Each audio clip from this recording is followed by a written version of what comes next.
Hello, dear children. Welcome to this presentation from Army Public School, Delhi, Can. I am SWATI VAIDYA from the English Department of the Senior Wing with a brief analysis of the chapter Nelson Mandela from the book First Flight, prescribed for Class 10. This chapter is an extract from the autobiography Long Walk to Freedom by Nelson Mandela. Lala Mandela was born on 18 July 1918 into the Madiba clan in the village of Mevzo in the Eastern Cape Umtata, then part of South Africa's Cape Province.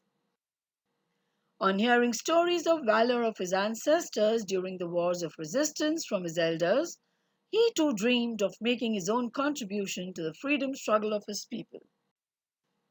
Mandela grew up to become an anti-apartheid revolutionary, a political leader and a philanthropist, and served as a president of South Africa from 1994 to 1999.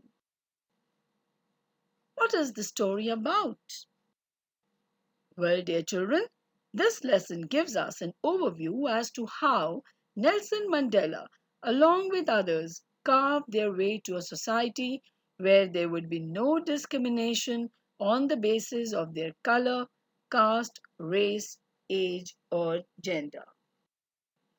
Nelson Mandela never wavered in his devotion to democracy, equality, and learning, and despite terrible provocation, never responded to racism with racism.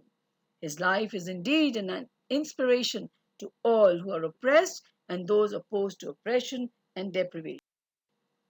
The central theme of the lesson is freedom from racism and social inequality, as well as courage and sacrifice to remove discrimination from the society for good. The attributes of Nelson Mandela are many, but the ones which stand out are strength of spirit, integrity, honor, and leadership. It was this strength of spirit that allowed him to endure 27 years of imprisonment. He never compromised on his beliefs and showed integrity and unwillingness to ever give up the fight.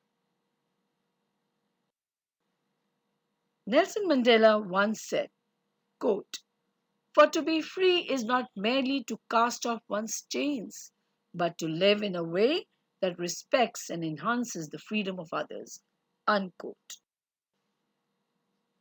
The story begins with a description of the inaugural ceremony, which took place on the 10th of May 1994 and involved speeches by the President and the two deputy presidents, followed by an impressive air show of fighter jets and helicopters. The author expresses his desire to thank all those freedom fighters who couldn't live to see that autumn day and refers to the citizens as the greatest asset of the country and informs the readers that it is these people he gathered his courage from. Mandela believes that being courageous is not being fearless, but having the ability to overcome it.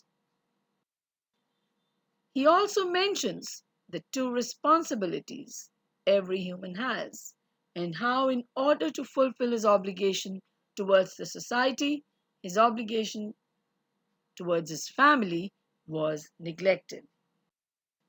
It was then that he joined the African National Congress and fought for his rights till he became the first black president of the nation. According to him, the oppressor is as much a prisoner as the oppressed.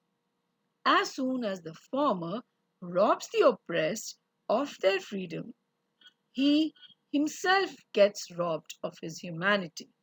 Thus, the oppressor too is not free as people would like to think. Remember, children, your attitude, not your aptitude, will determine your altitude. So now let's put on our thinking caps and attempt a few questions. Question number 1. What unintended effect was produced by decades of oppression? Well, the decades of oppression made Nelson Mandela a strong person. He set out the goal to liberate the people of South Africa from continuing bondage of poverty, deprivation, suffering, and other discriminations, and decided to have freedom and justice for all. What pained Nelson Mandela on becoming the president of South Africa? Nelson Mandela was sad for not able to thank those African patriots who had fought for independence and had sacrificed their lives for it. This pained him that they were not able to see what their sacrifices had brought for the nation. Question number 3. When did Mandela's hunger for self turn into a hunger for freedom for all his people? Well, Mandela gradually realized that freedom was curtailed for those people who looked like he did, but not for the whites. Consequently, he joined the African National Congress, and that was when his hunger for freedom became a greater hunger. Why is 10th May 1994 important for South Africa?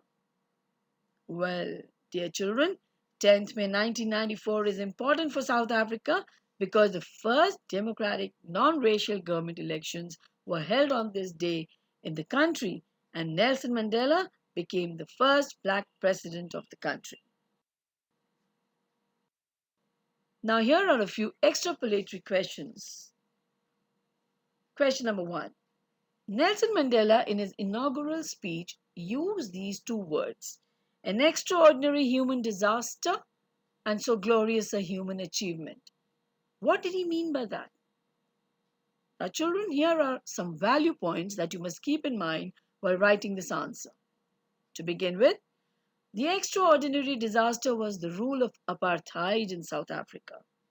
The racial discrimination brought oppression, deprivation, cruelty, and suffering for the black people of South Africa.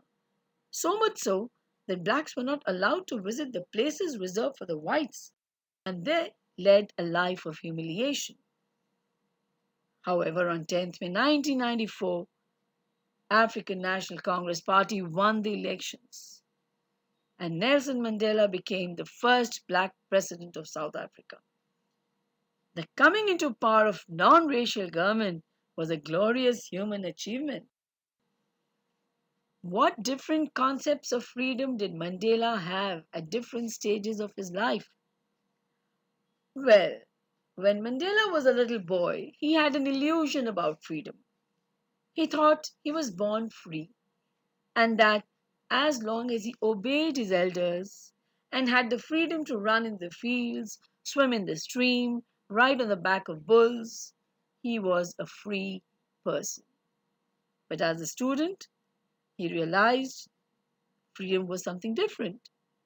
All that he cared now was for transitory freedom, the freedom to stay out at night, read the books of his choice, and go where he liked.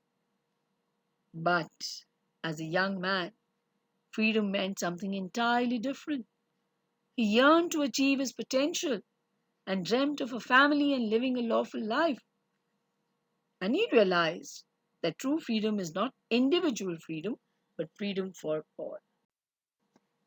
So, dear children, these were the questions and these were some of the answers.